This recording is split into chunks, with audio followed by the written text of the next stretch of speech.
Hello, my name is Mishka. I am a recovery coach for the emergency department working through Turning Point Center of Chittenden County.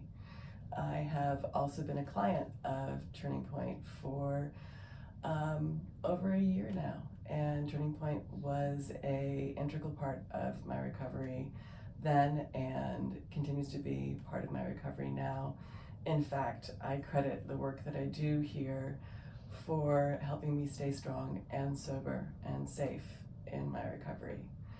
When we're at the emergency department, we as recovery coaches are contacted by the nurses, psych, or doctors directly asking us to come and speak to a client, a patient, when they have expressed a wish to seek recovery work, to seek rehabilitation.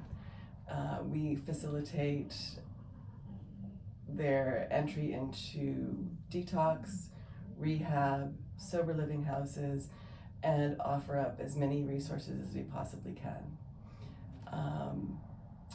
One story that really struck me very recently that is kind of beautiful in its own right and speaks to how much having a recovery support in the emergency department helps people choose to make the right choices moving forward.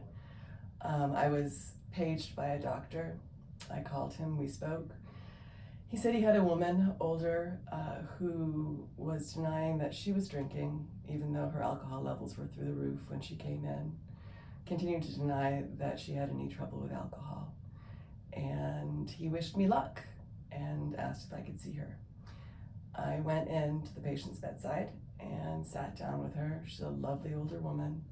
I identified myself as Mishka, that I was a peer in recovery myself, and that I worked with Turning Point Center.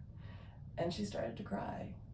And she looked at me and she said, I know how to do the right thing, but I chose to drink instead. And I don't want to do that anymore. And I don't know how to start.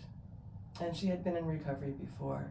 She had been in meetings. She knew the verbiage, knew what the right choices were, but just needed someone to tell her it was okay that she had relapsed, that she'd had a reoccurrence, and that there was hope and that she could move forward from there. And after we spoke for a while, we identified meetings that she could go to, that she was comfortable with, that were close to her home. We identified people in the community that she could reach out to. We talked about the center and how there's a meeting here every day at noon.